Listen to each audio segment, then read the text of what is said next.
బోనాలు బోనాలు ఎందుకు జరుపుకుంటారు? అసలు చరిత్ర తెలుసా? తెలంగాణలో అత్యంత వైభవంగా జరిగే పండగ ఏదైనా ఉందంటే ముందుగా గుర్తొచ్చేది బోనాల పండుగ. ప్రతి ఏడాది లక్షలాది మంది భక్తులు అమ్మవారికి బోనం సమర్పిస్తూ భక్తి శ్రద్ధలతో ఈ వేడుకను జరుపుకుంటారు. అయితే బోనాల పండుగ ఎందుకు ప్రారంభమైంది? బోనం అంటే ఏంటి? ఈ సాంప్రదాయం వెనుక ఉన్న అసలు చరిత్ర ఏంటి? ఇప్పుడు తెలుసుకుందాం. బోనాల పండుగ తెలంగాణ ప్రజల ఆరాధ్య దైవమైన మహంకాళి అమ్మవారికి అంకితమైన ఉత్సవం.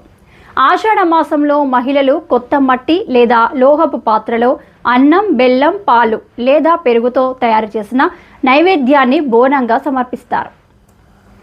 బోనం అనే పదం భోజనం అనే పదం నుంచి వచ్చిందని చెబుతారు.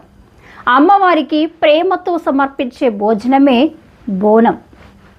చరిత్రకారులు విస్తృతంగా పేర్కొనే కథనం ప్రకారం 1813 ప్రాంతంలో హైదరాబాదులో ప్లేగు వంటి అంటువ్యాధి విజృంభించింది. ఆ సమయంలో ఉజ్జయిని ఉన్న హైదరాబాద్ సైనికులు వ్యాధి తగ్గితే మహంకాళి అమ్మవారికి ప్రత్యేక పూజలు చేసి బోనం సమర్పిస్తామని మొక్కుకున్నారు. వ్యాధి తగ్గిన తర్వాత హైదరాబాద్కు తిరిగి వచ్చిన వారు సికింద్రాబాద్లో ఉజ్జయిని మహంకాళి ఆలయంలో అమ్మవారికి బోనం సమర్పించారని చెబుతారు. అప్పటి నుంచి ఈ సాంప్రదాయం ప్రతి సంవత్సరం కొనసాగుతూ తెలంగాణలో ప్రముఖ పండుగగా మారింది. బోనాల పండుగలో మహిళలు సాంప్రదాయ వస్త్రధారణలో తలపై బోనం మోసుకొని ఆలయాలకు వెళ్ళడం ప్రత్యేక ఆకర్షణ. పసుపు కుంకుమతో అలంకరించిన బోనాన్ని వేపాకులతో అలంకరించి అమ్మవారికి సమర్పిస్తారు.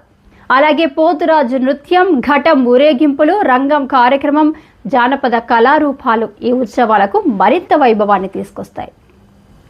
హైదరాబాద్లో గోల్కొండ జగదాంబిక అమ్మవారి ఆలయంతో ప్రారంభమై బోనాల ఉత్సవాలు సికింద్రాబాద్, ఉజ్జయిని మహంకాళి ఆలయం, లాల్ దర్వాజా, సింహవాహిని మహంకాళి ఆలయం సహా అనేక ఆలయాల్లో అత్యంత ఘనంగా నిర్వహిస్తారు. లక్షలాది మంది భక్తులు ఈ వేడుకల్లో పాల్గొని అమ్మవారి ఆశీస్సులు పొందుతారు. రాష్ట్ర ప్రభుత్వం కూడా బోనాలను అధికారిక పండుగగా నిర్వహిస్తూ ప్రత్యేక ఏర్పాట్లు చేస్తుంది. ఇలా బోనాలు కేవలం ఒక పండుగ మాత్రమే కాదు, తెలంగాణ సంస్కృతి, భక్తి, సాంప్రదాయం, ఐక్యతకు ప్రతీకగా నిలిచిన మహోత్సవం.